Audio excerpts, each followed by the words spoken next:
आज अपना नया subject taxation, direct taxation. The two taxes, one is direct and indirect tax. अपने fourth semester में it's only direct tax which is only income tax. अपने यहाँ पे अपना सिलेबस में इनकम टैक्स। डायरेक्ट टैक्स के बारे में इकोनॉमिक्स में एटलीस्ट पढ़ा हुआ है कि एक ऐसा टैक्स होता है जिसका impact and incidence same individual पे पड़ता है, बट जिस पे टैक्स लगाया जा रहा है उसका बर्डन भी उसी को बेयर करना है, वो किसी और पे उसका बर्डन को शिफ्ट नहीं कर सकता है। And income tax is a direct tax. आपकी इनकम के ऊपर में टैक्स आप ही को पे करना है, वो टैक्स आप किसी और के जेब से रिकवर नहीं कर सकते। किसी और का बोलने का मतलब कस्टमर से आप उस टैक्स को रिकवर नहीं कर सकते। GST for example is an indirect tax, goods and service tax is an indirect tax. कैसे कि पेमेंट सप्लायर कर रहा है, सपोज आप किसी रेस्टोरेंट में जाके खाना खा रहे हो तो गवर्नमेंट ने जीएसटी लगा रखा है रेस्टोरेंट वाले के ऊपर में, तो रेस्टोरेंट वाला गवर्नमेंट को पे कर रहा है, बट रेस्टोरेंट वाला आपसे रिकवर कर लेगा, आपके बिल में उसको ऐड कर दे रहा है। तो पेमेंट आप कर, मतलब पेमेंट सरकार को आप नहीं कर रहे, पेमेंट रेस्टोरेंट वाला कर रहा है, बट उस टैक्स को भुगत कौन रहा है? आप भुगत रहे हो। Impact and incidence are on two different individuals.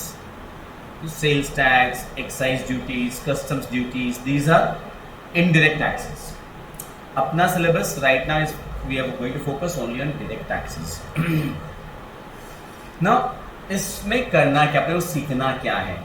अपने को सीखना है कि किसी भी इंडिविजुअल की इनकम, टैक्सेबल इनकम का कैलकुलेशन कैसे होगा। किसी भी इंडिविजुअल एसएससी की, हम लोग जानते हैं कई तरह के एसएससीज होते हैं। एसएससी का मतलब होता है एक taxable entity basically. In short, जैसे एक होता है individual person, right? Like Anurag is one individual, but Anurag may be a partner in another firm, partnership firm, वो एक अलग एसएससी हो गया, राइट? हमको पार्टनरशिप्स के बारे में थोड़ा बहुत यहाँ पे पढ़ना होगा। एक होता है हिंदू अनडिवाइडेड फैमिली, HUFs। एक होता है BOI, body of individuals, clubs वगैरह। Companies, joint stock companies, but अपने को joint stock companies, BOIs, AOPs उनके बारे में नहीं पढ़ना है। अपना फोकस फिलहाल रहेगा ओनली ऑन इंडिविजुअल एसेट्स। एक इंडिविजुअल जो इनकम अर्न कर रहा है उसका taxable income as per the income tax act कैसे निकाला जाएगा। आप जो इनकम अर्न कर रहे हो ना, उसको इनकम टैक्स के पर्पसेस के लिए 5 हेड्स में डिवाइड किया जाता है, which is basically we can say 5 chapters. 5 head, माथा, 5 माथा नहीं, 5 चैप्टर्स बेसिकली। 5 हेड्स बोलते हैं हम लोग, 5 हेड्स ऑफ इनकम। जैसे for example the first head, first बोलने का मतलब income tax being a law, it's an act, section wise study होती है, सेक्शन वाइज, राइट? जो सेक्शंस अपने को लर्न नहीं करना उतना, कुछ सेक्शंस खाली आपको लर्न करने बोलेंगे, ज़्यादा लर्न नहीं करना है, तो सेक्शन वाइज हेड्स बनाए हुए। सबसे पहले आता है income from salary. First comes income from salary. आप वो इंडेक्स में देखोगे तो पहले इनकम फ्रॉम हाउस प्रॉपर्टी, इसलिए आपने बोल दिया। It's not like that. Ma'am घर बनाने के लिए पहले पैसा चाहिए, पहले पढ़ लिख के नौकरी करोगे पैसा कमाओगे, है ना, बराबर है? So income from salary. Next comes income from house property.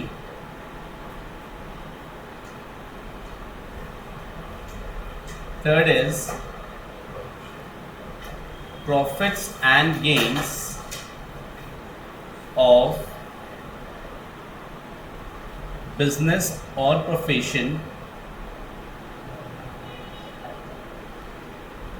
Fourth category is income from capital gains. The last one, bacha kucha, is income from other sources. ये 5 heads क्या है? Depending upon the source from which you are getting the income. आपको income जैसे source से आ रही है ना, उसके हिसाब से हेड्स बनाए हुए। जैसे अगर आपको इनकम किसी ऐसे सोर्स से मिल रही है जिसके साथ आपका एम्प्लॉयर एंड एम्प्लॉय का रिलेशनशिप है, you are deriving any income due to the relation of employer and employee, then any such income will be taxable, will be treated under the head income from salary. तो उस head के अंदर में बहुत सारे provisions है, हमको पढ़ना है। एक है इनकम फ्रॉम हाउस प्रॉपर्टी।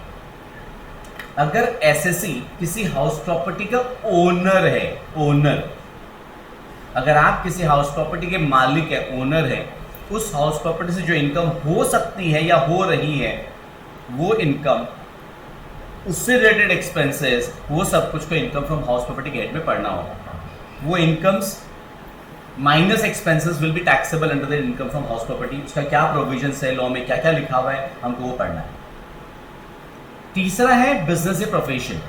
अगर आप कोई बिजनेस कैरी ऑन कर रहे हैं या कोई प्रोफेशन चला रहे हैं, आप एक डॉक्टर हैं, आप इंजीनियर हैं, आप आर्किटेक्ट हैं, आप चार्टर्ड अकाउंटेंट हैं, आप कपड़े का बिजनेस कर रहे हैं, स्टेशनरी का बिजनेस कर रहे हैं, केमिकल्स का बिजनेस कर रहे हैं, आप कोई फैक्ट्री लगा के रखे हैं, that is under the head profits and gains of business और प्रोफेशन। चौथा हेड आता है इनकम फ्रॉम कैपिटल गेन्स। कोई भी capital asset, mark the words of this, capital asset अगर आपने ट्रांसफर किया है, ट्रांसफर को छोटा रूप में बोले सेल किया है। Capital asset may be a building, may be jewellery, that may be shares, that may be bonds, that may be a land। अगर आपने अपना कोई कैपिटल एसेट बेचा है, बेच के प्रॉफिट या लॉस हो रहा है, वो सब कुछ को इनकम फ्रॉम कैपिटल गेन्स के हेड में पढ़ना है। उसका टैक्स ट्रीटमेंट उस हेड में पढ़ा जाएगा, उसके हिसाब से टैक्स निकालेंगे हम। अभी आप यहाँ पे एक वर्ड है बिल्डिंग। आप बोले सर बिल्डिंग तो हाउस प्रॉपर्टी भी है, राइट। हाउस प्रॉपर्टी बेच के जो इनकम हो रही है वो कैपिटल गेन में जाएंगे, बट हाउस प्रॉपर्टी को अपने भाड़े पे लगाया है, उससे जो भाड़ा मिल रहा है वो हाउस प्रॉपर्टी के हेड में जाएगा। अभी क्लियर है कंफ्यूजन? यहाँ पे कंफ्यूजन हो गया था, हाउस प्रॉपर्टी बिल्डिंग है तो सर ने वहां भी बोला, फिर यहाँ पे कैसे सर पगला? नहीं सर, पगलाया नहीं है। बिल्डिंग बेच के अगर मेरे को प्रॉफिट लॉस हो रहा है वो कैपिटल गेन के हेड में जाएगा। बट मेरा एक बिल्डिंग है, मेरा एक फ्लैट है, मेरा एक घर है, एक गोडाउन है, मैंने वो किसी को भाड़े पे लगा दिया है, उससे जो भाड़ा आ रहा है वो भाड़ा इनकम फ्रॉम हाउस प्रॉपर्टी के हेड में जाएगा। Got the point? सो पहला 4 हेड्स में क्या था, अगेन हम लोग थोड़ा सा शॉर्ट में रिकैप करते हैं। इनकम सैलरी हेड में कैसे इनकम जाएगी? ऐसी इनकम जो मुझे ऐसे रिलेशनशिप से हो रही है जिसके साथ मेरा रिश्ता है एम्प्लॉयर एंड एम्प्लॉय का। हाउस प्रॉपर्टी, अगर मैं किसी हाउस प्रॉपर्टी का ओनर हूं, उससे जो इनकम हो रही है या हो सकती है वो इनकम हाउस प्रॉपर्टी गेट में जाएगी। बेसिकली भाड़ा समझ सकते हो, एक बार के लिए आप और भी बहुत कुछ पढ़ेंगे। बिजनेस या प्रोफेशन कैरी ऑन कर रहा हूं, उससे रिलेटेड इनकम्स एंड एक्सपेंसेस का ट्रीटमेंट पूरा पीजीबीपी शॉर्ट में बोलते हैं, profits and gains of business profession, उस हेड में पढ़ना है। एंड डिटेल काफी लंबा लंबा चैप्टर है सब, इसके अंदर में बहुत कुछ पढ़ना आपने को। इनकम फ्रॉम कैपिटल गेन्स में क्या है कि किसी कैपिटल एसेट को ट्रांसफर, शेयर्स है, बॉन्ड्स है, ज्वेलरी है, बिल्डिंग है, फ्लैट है, लैंड है, इनको सेल करके, transfer is a very broader term, short में सेल करके जो पैसा आ रहा है या जो प्रॉफिट लॉस हो रहा है बेसिकली उसका टैक्स फ्रॉम कैपिटल गेन में। ये 4 को छोड़ के और भी कई तरह की इनकम हो सकती है। वो जो रेसिडुअरी इनकम है जिसको चारों घर में कहीं भी, चारों हेड्स में कहीं भी जगह नहीं मिल रही है, वो इनकम फ्रॉम अदर सोर्स में चली जाएगी। कैसे? यार आपने केबीसी में जीता 1 करोड़ रुपया, अब वो तो चारों हेड में नहीं जा रहा। केबीसी आपका एम्प्लॉयर नहीं है, स्टार प्लस वाला आपका एम्प्लॉयर नहीं है, तो इनकम फ्रॉम सैलरी में नहीं जाएगा, हाउस प्रॉपर्टी में नहीं जाएगा। वो आपका बिजनेस प्रोफेशन नहीं है, वो कैपिटल गेन के हेड में भी तो नहीं जा सकता, तो कहाँ जाएगी वो इनकम? फिर अदर सोर्सेस। आपने लॉटरी खरीदी दिवाली पे, लॉटरी निकल गई आपकी 50 लाख की, इनकम फ्रॉम अदर सोर्स में जाएगी। आपने शौकीन आदमी घुड़सवारी में पैसा लगाता है, जैकपॉट, आप जीत लिए, कभी कभी हार भी गए, कभी जीते भी, वो इनकम फ्रॉम अदर सोर्स में जाएगा। आपने शेयर्स में पैसा लगाया है, शेयर से बीच में अंडा मिलता है, डिविडेंड मिलता है, शेयर से अंडा मिलता है, दैट इज कॉल्ड डिविडेंड। या आपने बैंक में एफडी करके रखा है पैसा, उस पर भी अंडा मिलता है, दैट इज कॉल्ड इंटरेस्ट। अब वो पहले चारों हेड में कहीं भी नहीं जा रहा है। आपने किसी शेयर्स में पैसा लगाया है, उसके ऊपर जो डिविडेंड मिल रहा है वो कैपिटल गेन में भी नहीं जाएगा। फिर कैपिटल गेन में तो इनकम कब जाएगी? जब मैं शेयर्स बेचूंगा। शेयर्स बेच के जो इनकम हो रही है, जो प्रॉफिट लॉस हो रहा है, वो कैपिटल गेन में जाएगा। बस शेयर्स मैंने इन्वेस्ट करके रखा है, उसके ऊपर कंपनी को जो प्रॉफिट होता है, कंपनी के प्रॉफिट का हिस्सा कंपनी अपने जो शेयर होल्डर्स को देती है, दैट इज कॉल्ड डिविडेंड। वो किस साइड में ट्रीट किया जाएगा? इनकम ऑफ अदर सोर्सेस में। बैंक में एफडी करके रखा है, उसका इंटरेस्ट किस साइड में जाएगा? इनकम ऑफ अदर सोर्सेस में, राइट। इस तरह की बहुत सारी इनकम्स है जो बाकी चारों हेड में कहीं पे एडजस्ट नहीं हो पा रही है, वो सब कुछ इनकम फ्रॉम अदर सोर्सेस में जाएगी। Is that portion clear? ये सब के बारे में और डिटेल में पढ़ेंगे। जैसे for example, Vriddhi is a professor in Shri Shikshayatan college. अभी शिक्षायतन से उसको जो भी सैलरी, परक्विजिट्स, अलावेंसेस जो कुछ भी मिल रहा है वो सैलरी गेट में जाएगा। शिक्षायतन के एग्जाम्स हैं, टैक्स का पेपर सेट करने का उसको एडिशनल एक जिम्मेदारी मिला, उसके लिए उसको 2000 रुपये और अलग से मिला, वो भी नहीं सैलरी में जाएगा। क्यों? देने वाला कौन है? शिक्षायतन कॉलेज। वो कौन है? इसका एम्प्लॉयर है, इसके साथ उसका रिलेशन क्या? एम्प्लॉयर एम्प्लॉय का रिलेशन है, सैलरी गेट में जाएगा। But because of vast experience, last 25 साल से पढ़ा रही है madam, because of vast experience उसको इस बार सीयू ने टैक्स का पेपर सेट करने के लिए अपॉइंट किया। सीयू का टैक्स का पेपर मैडम ने बनाया है, उसके लिए सीयू से उसको 5000 रुपये मिला। सीयू का एम्प्लॉयर नहीं है तो सैलरी गेट में नहीं जा सकता है। अब वो कहां जाएगा फिर? अदर सोर्सेस में। डिफरेंस समझ में आ रहा है? पेपर सेट ही किए, बट जो शिक्षायतन कॉलेज का पेपर सेट किए या शिक्षायतन कॉलेज का एग्जाम्स का पेपर चेक कर रहा है, इंटरनल एग्जाम्स का पेपर चेक कर रहा है, उसके लिए कुछ एक्स्ट्रा पैसा मिल रहा है, बट जिससे मिल रहा है वो सोर्स कौन है? एम्प्लॉयर है उनका, तो वहां से जो भी मिल रहा है किस सेट में जाएगा? सैलरी गेट में। बट सीयू का पेपर चेक कर रहे हैं, सीयू का पेपर सेट कर रहे हैं, सीए इंस्टीट्यूट का पेपर सेट कर रहे हैं, उसका पेपर चेकिंग कर रहे हैं, उसका पैसा मिल रहा है, तो सीए इंस्टीट्यूट या सीयू आपका एम्प्लॉयर नहीं है, तो वहां से जो रेम्यूनरेशन मिल रहा है वो सैलरी गेट में नहीं जा सकता, वो फिर कहां जाएगा? अदर सोर्सेस में। एक शॉर्ट सिनॉप्सिस दिया अभी आपको, अभी हम लोग इन चैप्टर्स के बारे में नहीं पढ़ रहे हैं आज, हम लोग बहुत डिटेल चैप्टर्स है आज। जस्ट इन्वेस्टमेंट, इन्वेस्टमेंट जब बेचोगे तो कैपिटल गेन मिल जाएगा। इन्वेस्टमेंट का एसेट है, बात समझो। You have to understand the difference between a stock and a flow.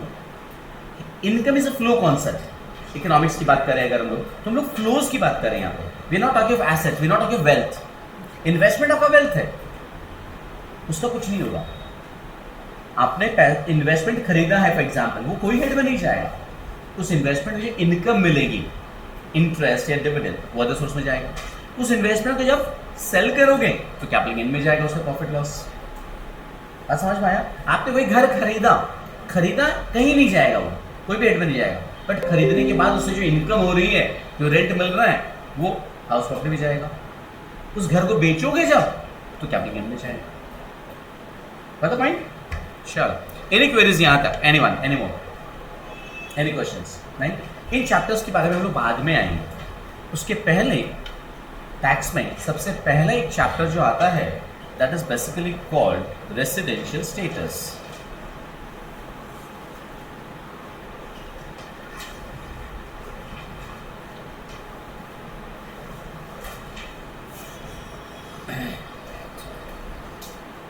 And as a BCom student हम लोगों को सबसे पहले मतलब होता है, सर मतलब की बात बताइए। मतलब की बात होती है एग्जाम में कितना आता है। इस चैप्टर से एग्जाम में 5 से 10 नंबर, 5 या 10 फिक्स आएगा। ये बहुत सबसे छोटा चैप्टर बोलूँ ना, बेसिकली यही है, सबसे छोटा चैप्टर यही है, सबसे रिपीटेटिव चैप्टर भी यही है। तो I think that's important, now that catches your attention, right? Now the point is residential status तो यहाँ पे मतलब क्या है? अपने लोग बहुत कॉमन भाषा में वर्ड सुनते हैं, एनआरआई, वो तो एनआरआई है, नॉन रेसिडेंट है बंदा, हाँ है ना? और एनआरआई वर्ड सुनकर बड़ा मजा आता है, एनआरआई होने में लोगों को बड़ा मजा आता है, एनआरआई हो गया यार, गुरु मजा है यार इसके। तो एक होता है रेसिडेंट और एक होता है नॉन रेसिडेंट। ये क्या है? एंड ये वर्ड्स आजकल कंपनीज एक्ट में भी आ गया। It is very important to understand. इस चैप्टर में ना हम लोग करना क्या है, हम लोग ये देखना है कि आपका residential status as per the income tax law क्या है, वो पढ़ना है। उसके लिए पहले कुछ एक वर्ड्स और पढ़ेंगे हम लोग। सबसे पहले ना एक चीज आपको जो समझनी है, इनकम टैक्स में पूरे सब्जेक्ट में बार बार एक वर्ड आएगा प्रीवियस ईयर और एक वर्ड आएगा assessment year.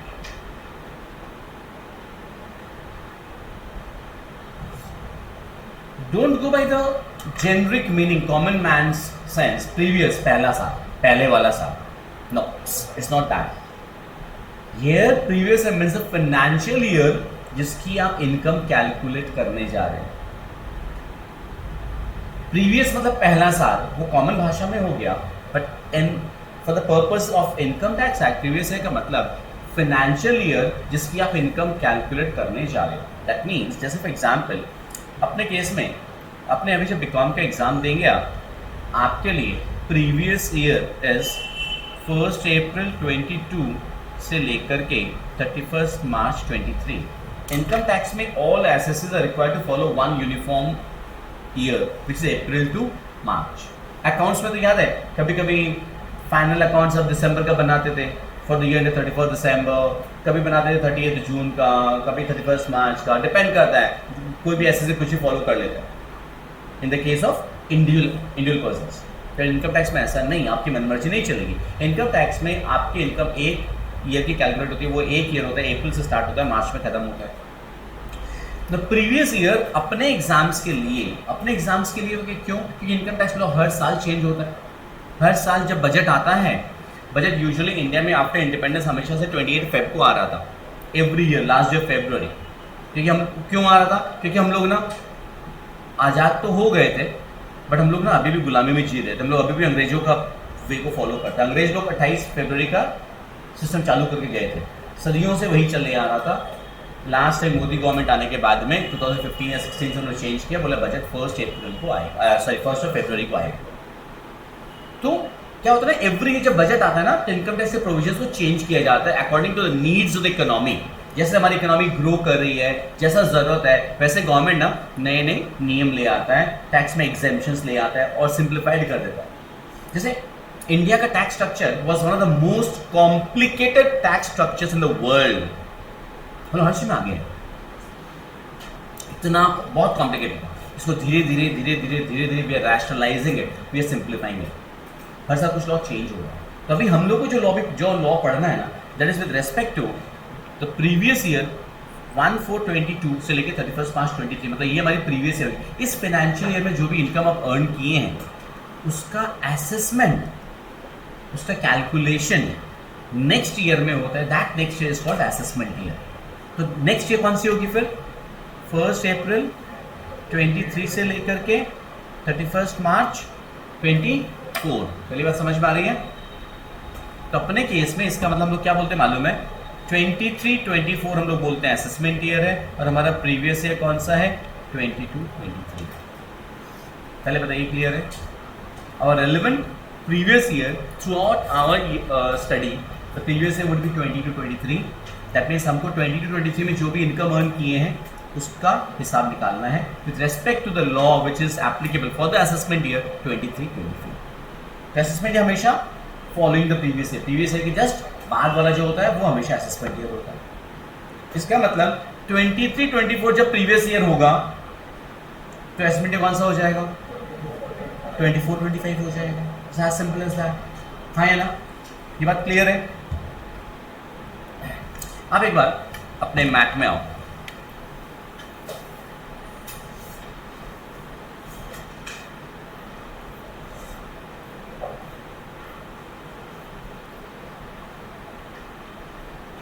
Previous year is a very important theory. It's very important, बहुत बार एग्जाम में रिपीट होता है। यस सर, टैक्स में अप्रॉक्सीमेटली सर मान के चलिए आप 30 मार्क्स थ्योरी अटेम्प्ट करना ही पड़ता है, एवरेज करना ही पड़ता है। आउट ऑफ 80 30 अटेम्प्ट करना पड़ रहा है।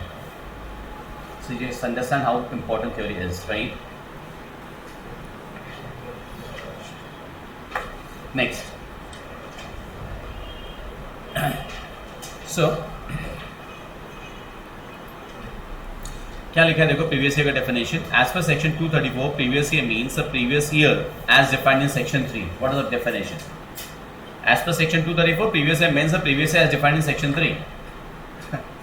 हर लॉ में ना, अगर आप हर एक्ट में usually section 2 is for the definition section. अगर आपको याद हो कॉन्ट्रैक्ट एक्ट वगैरह है, हर एक्ट में जो सेकेंड सेक्शन होता है ना, section 2 is for the definition section, कि उस एक्ट में जो भी टर्म्स यूज किए गए हैं उनका किसका क्या मतलब है। प्रीवियस ईयर सेक्शन 3 क्या बोल, सेक्शन 234 में तो बोल दिया क्या, previous year means the previous year as defined in section 3। Sections मैंने क्या बोला, लर्न करना जरूरी नहीं है। तो सेक्शन 3 क्या बोला, प्रीवियस ईयर मींस इसका आपको लर्न क्या करना है, ये previous year means financial year immediately preceding the assessment year. ये आपको लर्न करना है, आप अंडरलाइन कर लेंगे इसको। Previous year means a financial year immediately preceding the assessment year. Clear? अभी नेक्स्ट वाला देखो, income tax is payable on the income earned, income tax is payable on the income earned during the previous year and it is assessed in the immediately succeeding financial year, which is called the assessment year. Income tax is payable on the income earned during the previous year and it is assessed in the immediately succeeding financial year, which is called the assessment year. कोई दिक्कत? Therefore, the income earned in the previous year, 1/4/22 to 31st March 23, will be assessed or charged to tax in the assessment year 23-24.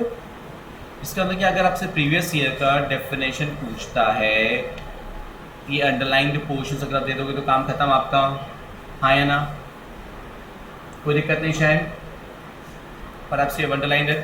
Next, assessment year. Assessment year कौन सा होता है?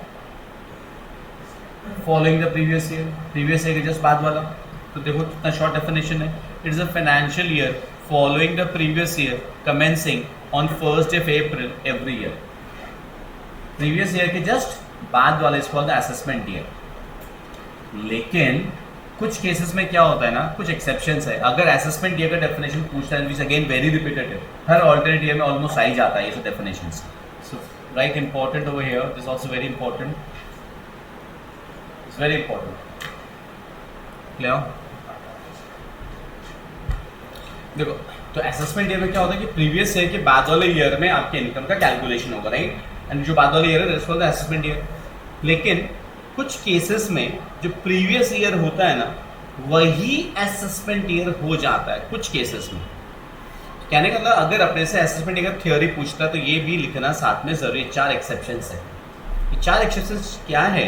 जैसे for example पहले number 2 में आते हैं, पर्सन लिविंग इंडिया. क्या लिखा है?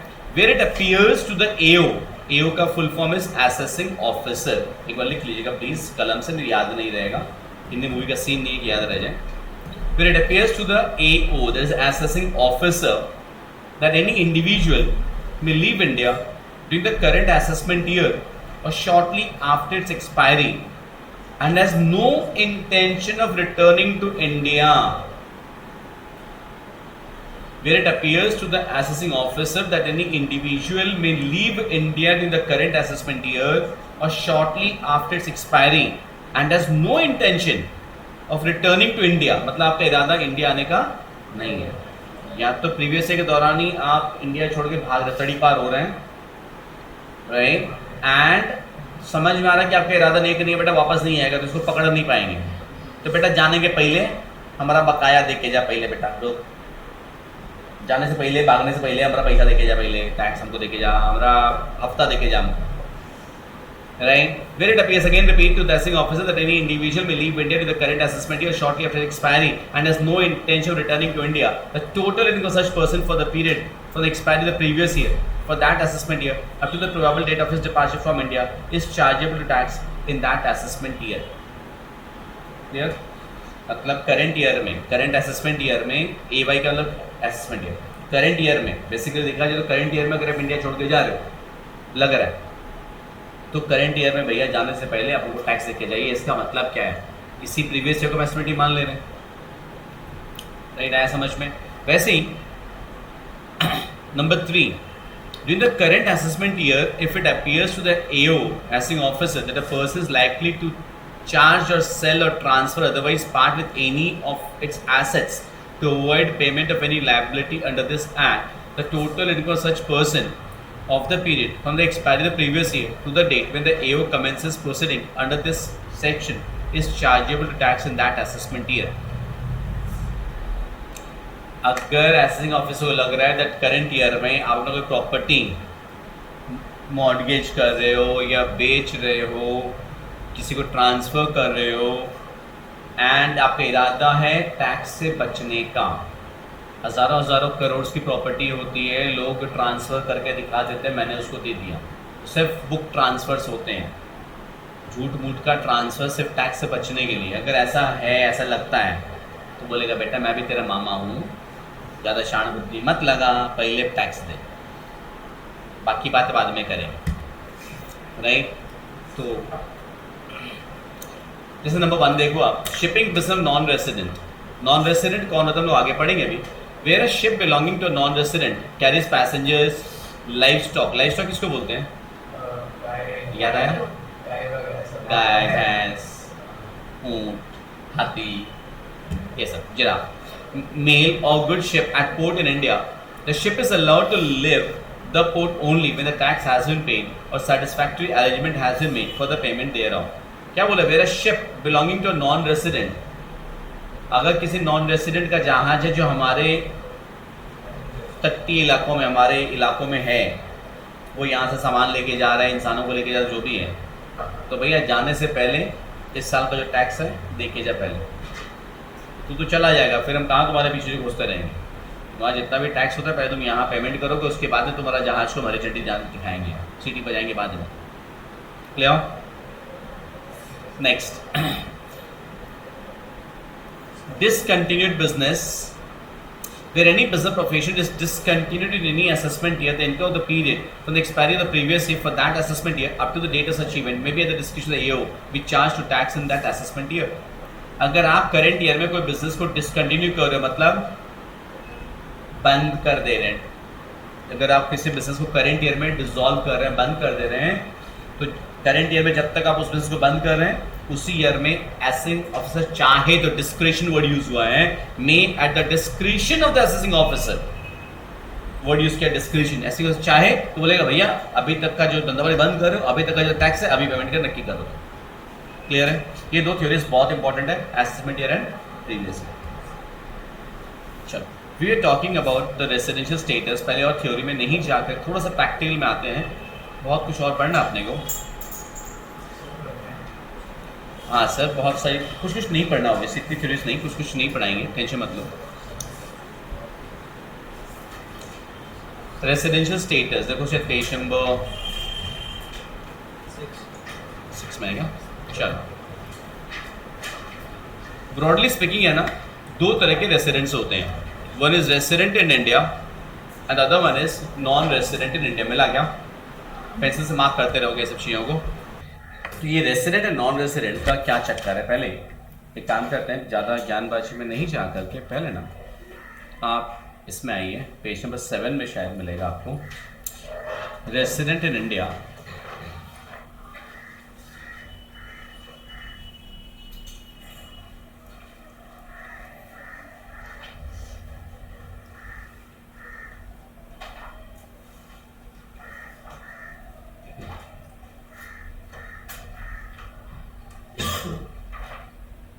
नहीं सॉरी, अब पेज नंबर 8 में हो, सॉरी।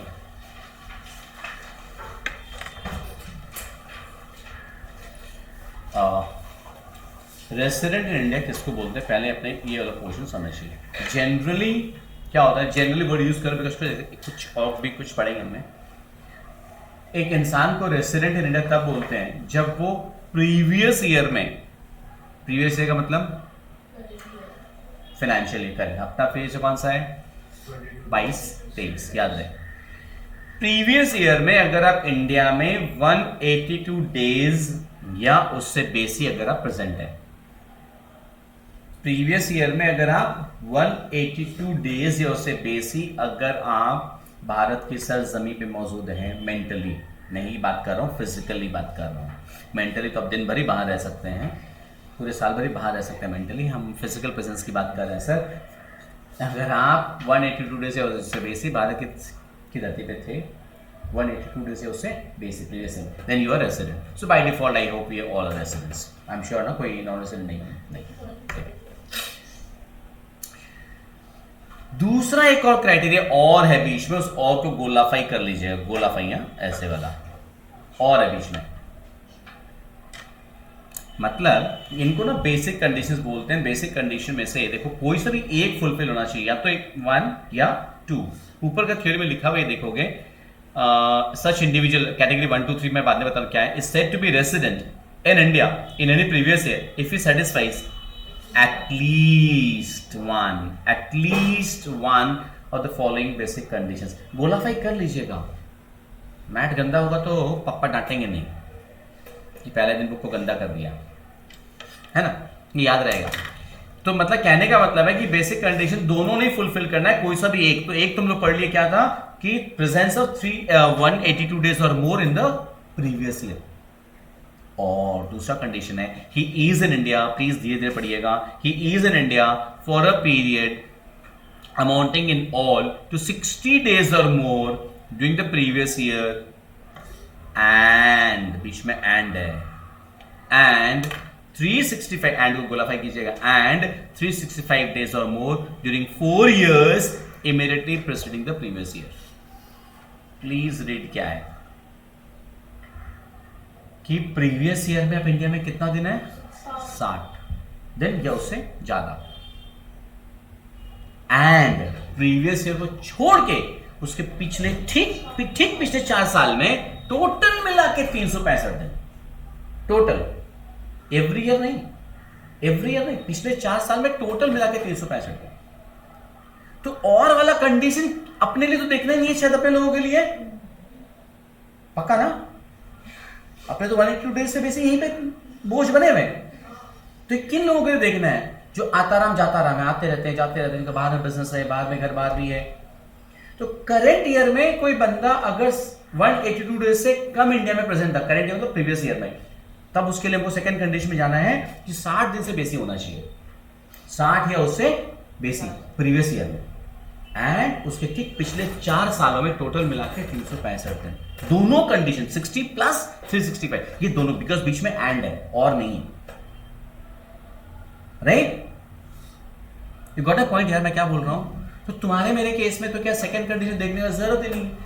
तो सेकंड कंडीशन उस केस में देखना, मान लो कोई आदमी करंट ईयर में ना इंडिया में प्रेजेंट था खाली 110 दिन, तब देखना पड़ेगा भाई पीछे का 4 साल हिसाब बताओ कितना कितना इंडिया में था। चारों साल मिला के अगर 365 इंडिया में था, प्लस करंट ईयर में 60 दिन से बेसी है, तो भी वो आदमी रेसिडेंट इन इंडिया कहलाएगा। कहने का मतलब ये है, व्हाट द पॉइंट यार? मान लो ना 22-23 में कोई आदमी इंडिया में प्रेजेंट था खाली 65 डेज, तो इसका मतलब बेसिक कंडीशन का पहला वाला फुलफिल नहीं हो रहा है। हमको दूसरा वाला देखना, दूसरा वाला में 22 डेज में तो 60 डेज से बेसी हो गया। इसके ठीक पहले के 4 साल मतलब कौन कौन से होंगे यार?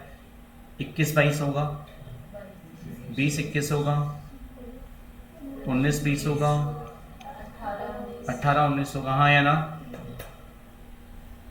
ये चारों साल। अब मान लो कोई साल वो इंडिया में था 70 दिन, कोई साल था 100 दिन, कोई साल था 0 दिन, और कोई साल था 200 दिन, हो गया। तो ये प्लस ये दोनों फुलफिल हो गया, तब तो इंडिया में क्या हो गया, वो रेसिडेंट हो गया। एंड अगर मान लीजिए सर जी ये है तो नहीं है रेसिडेंट, हाँ या ना? तो क्या हो गया, वो नॉन रेसिडेंट। क्यों? क्योंकि बेसिक कंडीशन दोनों ही फुलफिल नहीं हो रहा है। बेसिक कंडीशन दो है, या तो 182 या फिर 60 प्लस 365। तो ये आदमी 182 फुलफिल नहीं कर रहा है, और सेकंड बेसिक कंडीशन आधा ही फुलफिल कर रहा है, पूरा फुलफिल नहीं कर रहा है, हाँ या ना? कि 60 तो है प्लस 365 नहीं है। कहने का मतलब ये आदमी बेसिक कंडीशन दोनों ही फुलफिल नहीं कर रहा है, 1 भी नहीं 2 भी नहीं, तो he is what? Non resident. समझ में आया? श्योर है दादा? एकदम कंफर्म, कोई दिक्कत नहीं? श्योर? चलो नेक्स्ट। अब आते हैं अपने exceptions to the basic conditions.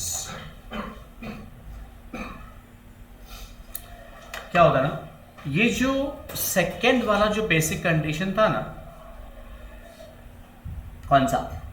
60 plus 365। ये दो तरह के इंडिविजुअल्स के ऊपर एप्लीकेबल नहीं है। सेकेंड वाला 60 प्लस 365, ऐसे दो लोग कौन है? एक ऐसा बंदा, मोबाइल का जमाना पे समझते हैं, इनकमिंग आउटगोइंग ज्यादा समझते हैं। एक है आउटगोइंग बंदा, एक है इनकमिंग बंदा। आउटगोइंग बंदा मतलब कोई अगर इंडियन सिटीजन है, कोई अगर इंडियन सिटीजन है, इंडिया छोड़ के बाहर जा रहा है। क्यों जा रहे हैं? दो पर्पस, या तो एम्प्लॉयमेंट के लिए, एम्प्लॉयमेंट में भी सेल्फ या एक्चुअल एम्प्लॉयमेंट जॉब के लिए, मतलब परमानेंटली बाहर जा रहे हो, या फिर आप बाहर जा रहे हो as a crew member of an Indian ship. आप बाहर जा रहे हो, पहली बात तो यार बॉस आप इंडियन सिटीजन हो।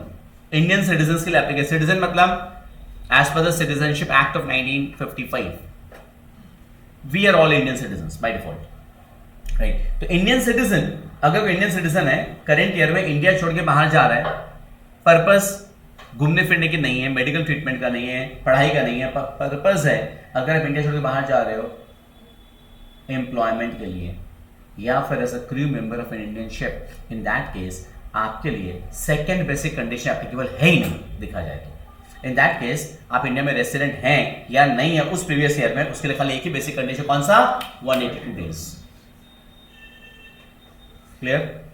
उस चीज को यहां पे थोड़ा सा वैसे लिखा हुआ है, exception the following are to exception to the basic conditions of section 6(1) exception 1 the applicable to category 1 individual क्या the individual is an SSC, he lives in India previously as a member of the crew of an Indian ship or for the purpose of employment outside India.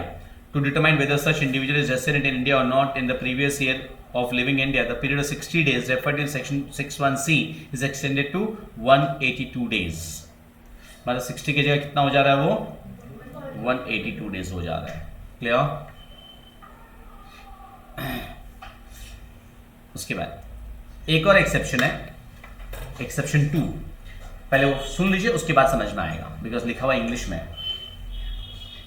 Second exception क्या है कि incoming के लिए, incoming क्या, आप या तो Indian citizen है या पर्सन ऑफ इंडियन ओरिजिन है, या तो इंडियन सिटीजन है या पर्सन ऑफ इंडियन ओरिजिन है। तो बात आती है सर इंडियन सिटीजन तो समझ में आता है जो जिसके पास इंडिया का सिटीजनशिप है, और एक होता है पर्सन ऑफ इंडियन ओरिजिन। ये क्या वर्ड है?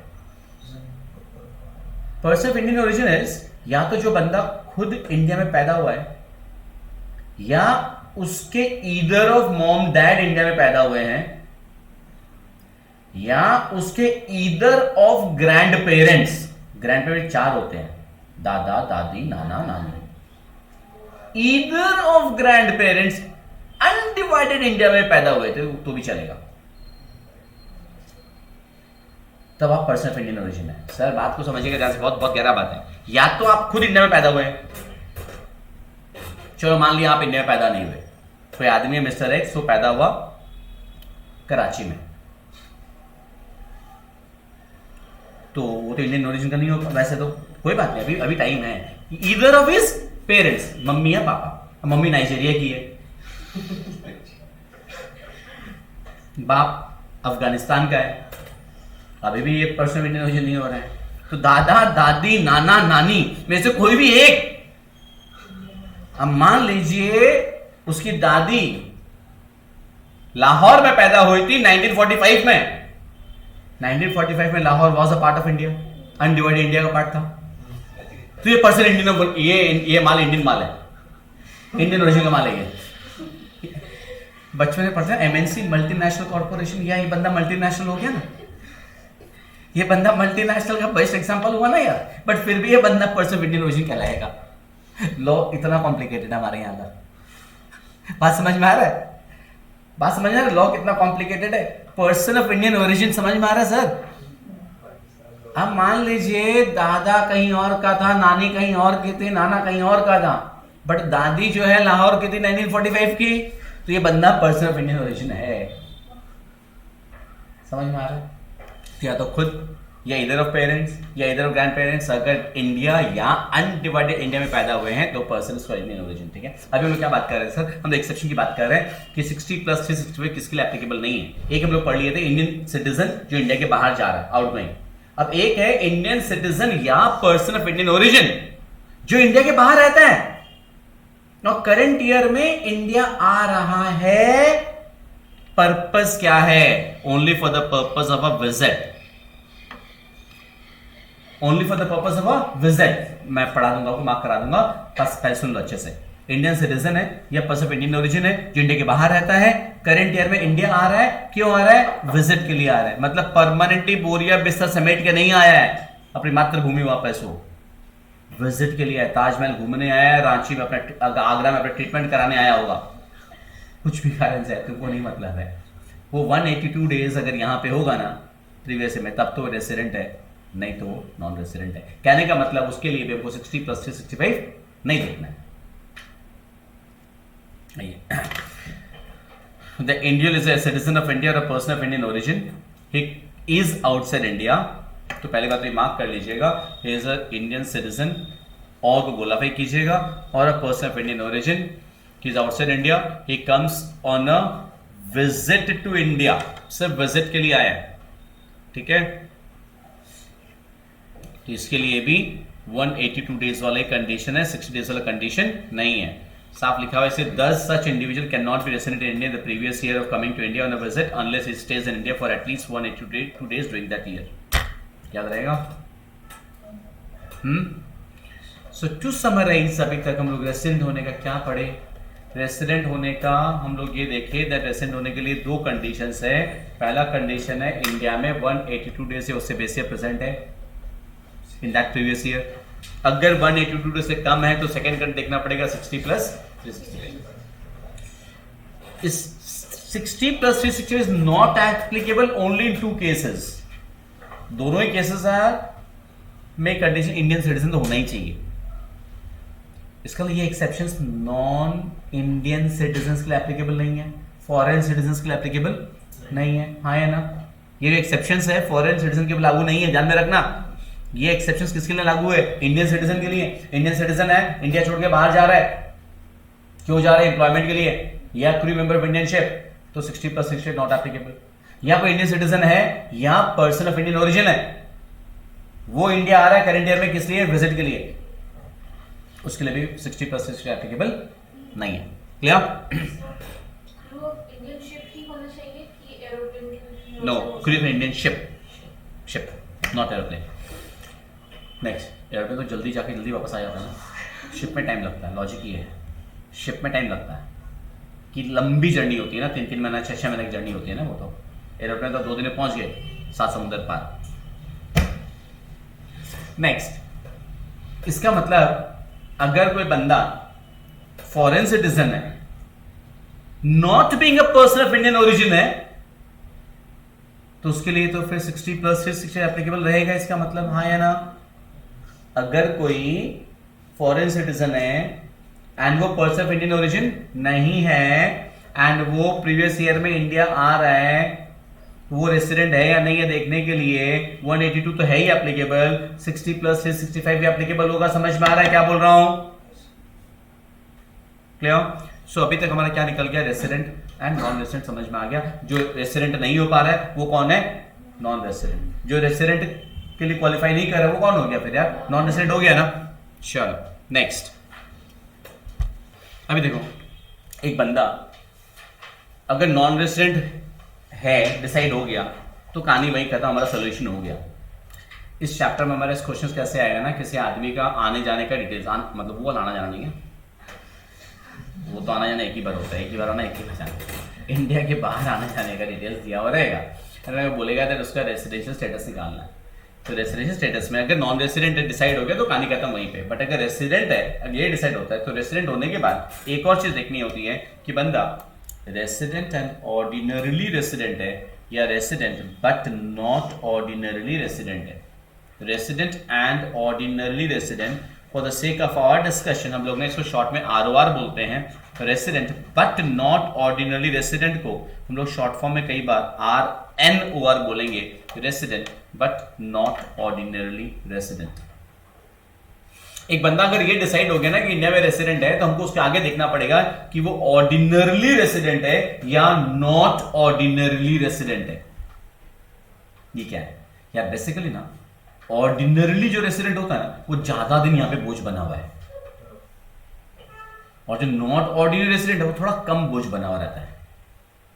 ये सब क्यों पढ़ रहा है? क्या है सब? बात समझो, क्योंकि दिमाग में आ रहा हो क्यों। पहली बात तो बहुत सिंपल, जैसे बोलूं तो नंबर पाने के लिए पढ़ रहा है। जो सब आए, इनकम टैक्स में क्यों बनाया गया ये सब? क्योंकि आपको ना जो इनकम होती है ना, एक आदमी जो इनकम अर्न कर रहा है, बहुत तरह की इनकम होती है। बहुत तरह की इनकम का मतलब ये नहीं कि सैलरी कैप, लेकिन हाउस होल्ड में मैं वो नहीं बात कर रहा हूँ। आप ना इंडिया में घर है, उसका भाड़ा को इंडिया में ही मिल रहा है, ये भी हो सकता है। इंडिया में घर है, उसका भाड़ा को इंडिया के बाहर मिल रहा है। घर इंडिया में है, उसका भाड़ा यहाँ नहीं मिल रहा है, घर भाड़ा बाहर मिल रहा है। घर यूएस में है, उसका भाड़ा यूएस में ही मिल रहा है। घर यूएस में, उसका भाड़ा इंडिया में मिल रहा है। बिजनेस है आपका, हो सकता है यूएस में, आपका मिडिल ईस्ट में बिजनेस हो सकता है। आपका इंग्लैंड में घर है, आपने बेचा है उसको। अभी ना इंडियन गवर्नमेंट की नजर कौन सी इनकम पे रहेगी? टैक्स। अरे भाई क्या ज्ञान दे रहा है, सुनना आराम से यार। इतना ज्ञान होता तो टैक्स पड़ता है कि तो टैक्स का फाइल मैनेज कर लेगा। सुन तो ले ढंग से यार, है ना? Good boy. इतना ज्ञान है तेरे को तो सीधा भाई सीए बना देना, मतलब मेरा फाइल मैनेज कर लेना यार। द पॉइंट इज कि कौन सी इनकम यहाँ पे टैक्सेबल होगी, कौन सी यहाँ पे टैक्सेबल नहीं होगी, डिपेंड करता है बॉस आपके रेसिडेंशियल स्टेटस के ऊपर में। आप वेदर इंडिया में रेसिडेंट है या नॉन रेसिडेंट है। अगर रेसिडेंट है तो उसमें ऑर्डिनरी रेसिडेंट है या नॉट ऑर्डिनरी रेसिडेंट है। तो बहुत सारी इनकम क्या होती है ना, नॉन रेसिडेंट केस में एग्जेम्प्ट होती है, टैक्सेबल होती नहीं है। और जो रेसिडेंट है और ऑर्डिनरी रेसिडेंट है, लॉजिक साफ समझ में आ रहा होगा बस। और रेसिडेंट एंड ऑर्डिनरी रेसिडेंट ऐसा बंदा होता है ना जो बहुत ज्यादा ही यहाँ पे है, तो उसकी सारा इनकम गवर्नमेंट बोलेगा भैया सबके ऊपर मेरा नजर है, सबके टैक्स देना पड़ेगा तेरे को मेरे को। और जो resident and but not ordinary ना, वो थोड़ा कम बोझ बना हुआ है, तो उसके कैसे कुछ इनकम्स गवर्नमेंट टैक्सेबल नहीं कर सकता यहाँ पे। इंटरनेशनल लॉज यार, राइट। तो we have to understand that resident अगर है उसके तो नॉट ऑर्डिनरली है या ऑर्डिनरली है। And again I hope now you understand, वो सब कुछ डिपेंड करेगा पीरियड ऑफ स्टे के ऊपर में। क्लियर? तो रेसिडेंट तो समझ में आ गया था कौन था, वापस अगर रिपीट करें 182 डेज इंडिया में प्रीवियस ईयर में, अगर ये क्वालिफाई नहीं हो रहा तो 60 प्लस 65। अब आता है नॉट ऑर्डिनरली, नॉट ऑर्डिनरली कब होगा।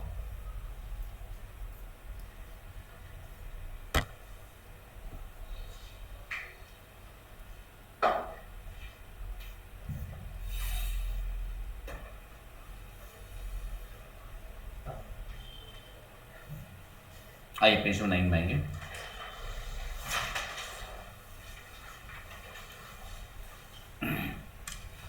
जो आदमी रेसिडेंट डिसाइड हो गया ना, पहली बात तो रेसिडेंट जो नॉन रेसिडेंट डिसाइड हो गया उसको तो हमको आगे पढ़ना ही नहीं, क्लियर हो गया। जो आदमी रेसिडेंट ये डिसाइड हो गया, हमको देखना पड़ेगा कि वो रेसिडेंट एंड ऑर्डिनरली रेसिडेंट है या नहीं है। वो तब होगा ना इफ इज सेटिस्फाइड, क्या लिखा हुआ है, both the following additional, both लिखा हुआ है। याद है बेसिक कंडीशन के ऊपर क्या लिखा हुआ था, at least one of the following, और यहां पे क्या लिखा हुआ है, बोथ। कहने का याद है वहां पे बेसिक के दोनों कंडीशन के बीच में क्या वर्ड था, और था, तो यहां पे डेफिनेटली बोथ है तो बीच में एंड होगा। और वहां पे क्या था बेसिक कंडीशन, तो ये क्या है, एडिशनल कंडीशन। इसके लिए एडिशनल कंडीशंस कब देखना है, जब ये डिसाइड हो गया बंदा रेसिडेंट है। एडिशनल कंडीशंस क्या बोल रहा है, पहला वाला, he has been resident in India in at least 2 out of 10 previous years immediately preceding the relevant previous year. He has been resident in India. Boss resident का मतलब रहना नहीं, रेसिडेंट का मतलब as per the basic conditions, as per the basic conditions 182 days या 60 plus 65। क्या बोल रहा है बॉस, पिछला 10 साल में से 2 साल प्रीवियस ईयर को छोड़ के, पिछले 10 साल में से 2 साल इंडिया में अगर आप रेसिडेंट हैं तो पहला एडिशनल कंडीशन सेटिस्फाई हो गया। रेसिडेंट है कैसे देखना है, हर साल का आपको वो क्राइटेरिया देखना पड़ेगा, 182 या 60 प्लस 65। क्लियर? एंड दूसरा कंडीशन यहां पे ना बीच में काम करो, यहां पे मिसिंग हो गया, आप लिख लो ऐसे करके, एंड वर्ड ऐड कर दो, and he has been in India for a period amounting in all to more than बोला है, नॉट 79, मोर देन 729। इसका मतलब कितना हो गया यार, more than 729, not 729, it is 730। 730 या मोर बोल सकते हैं, मोर देन 729 डेज बोला है, मतलब क्या 730 दिन या उससे ज्यादा, कब? During 7 previous years immediately preceding the relevant previous year. Previous year को छोड़ के, प्रीवियस ईयर को छोड़ के पिछले 7 सालों में टोटल कितना? 730 या उससे बेसी। दोनों एडिशनल कंडीशन को फुलफिल हो गया। कौन फुलफिल कर सकता है? रेसिडेंट बंदा। जो बंदा रेसिडेंट है, अगर वो ये दोनों एडिशनल कंडीशन को फुलफिल करता है, तब तो जाके वो क्या कहलाएगा? Resident and ordinary resident. And अगर बेसिक कंडीशन कोई से भी एक फुलफिल हो रहा है या दोनों ही नहीं हो रहा है, तो he is RNOR, he is resident but not ordinary resident. What the point guys? Additional condition दोनों फुलफिल होना पड़ेगा, तभी जाके आप ROR कहलाओगे। दोनों फुलफिल नहीं हो रहा है, या एक फुलफिल नहीं हो रहा है, एक हो रहा है, एक नहीं हो रहा है, तो भी you are RNOR। Is that point very clear? Sure? एक ना छोटा सा एग्जांपल लेता है यार, बहुत सिंपल सा। देखो ना, टैक्स में क्या है ना, बस रटना तो है, थोड़ा बहुत पड़ेगा, उससे ज्यादा इंपॉर्टेंट है समझना। मैं ना एक बंदे का एग्जांपल ले रहा हूं, जो बंदा इंडिया का सिटीजन नहीं है, नॉन इंडियन सिटीजन, ठीक है, and non POI, person of Indian origin भी नहीं है, ठीक है। एक बंदा इंडियन सिटीजन में नहीं है, पर्सन ऑफ इंडियन ओरिजिन में नहीं है, वो ना पिछले 20 साल से, वो हर साल, पिछले 20 साल से हर साल इंडिया आता है 100 दिन के लिए, 100 डेज। हर साल इंडिया में 100 दिन आता है, चला जाता है। अब आपको इसका रेसिडेंशियल स्टेटस बताना है, please don't be in Hari guys. Option तो 3 ही है, ROR, RNOR एंड NR। हाँ या ना? ऑप्शन तो 3 ही है सर, रेसिडेंशियल स्टेटस में 3 ही आंसर आ सकता है आपका, या तो बंदा ROR है, या बंदा RNOR है, और या नॉन रेसिडेंट है। Apply your brains, take 3 to 4 minutes time at least. हाथ जोड़ के रिक्वेस्ट कर, डोंट बी इन हरी। मेरा क्वेश्चन समझ गए? बंदा नॉन इंडियन सिटीजन है, non person of Indian origin है, पिछला 20 साल से हर साल रिलीजियसली 100 दिन इंडिया आता है, चला जाता है। And I will want the answer with complete and clear logics. देखो, द फर्स्ट थिंग, तो पहला बेसिक कंडीशन 182 डेज वाला फुलफिल नहीं हो रहा है, लेकिन सेकेंड बेसिक कंडीशन का दोनों पार्ट्स फुलफिल हो रहा है। 60 डेज हो ही रहा है, बिकॉज एवरी ईयर 100 डेज आ रहा, तो प्रीवियस में 100 डेज आया तो 60 तो हो ही गया।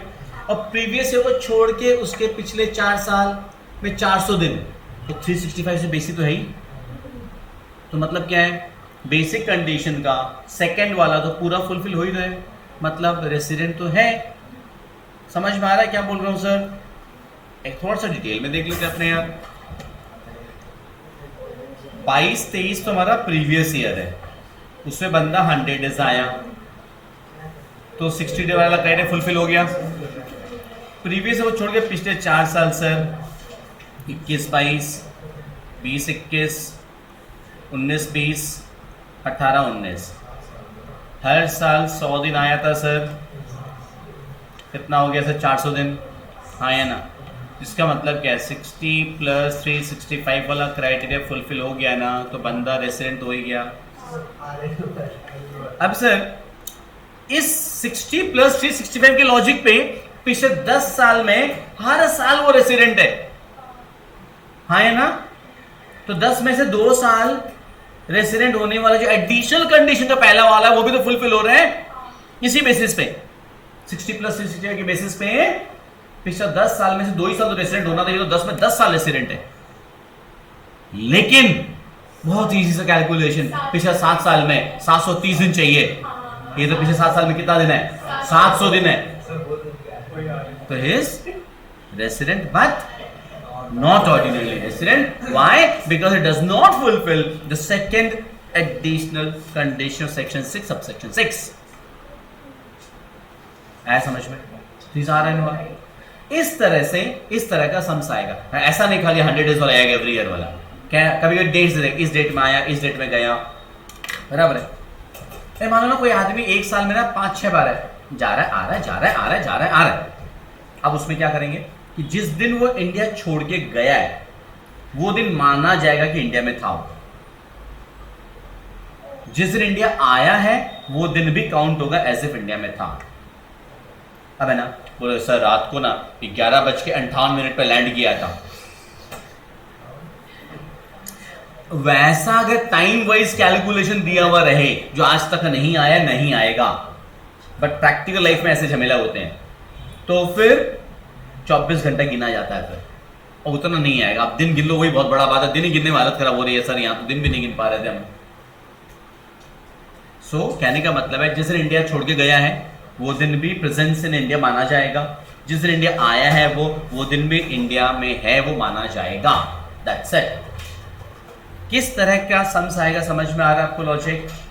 किस तरह डिटेल्स दिया रहेगा, अपने को प्रॉपर ज्ञान लिख करके डिटेल्स का कैलकुलेशन शो करके लिखना पड़ेगा, बताना पड़ेगा कि वो इंडिया में रेसिडेंट है या नॉन रेसिडेंट है। रेसिडेंट है तो ROR है या RNOR है। अब इसमें और भी कई चीजें आएंगी, हम लोग शॉर्ट में एक छोटा चीज सीखे हैं पहले। क्लियर है?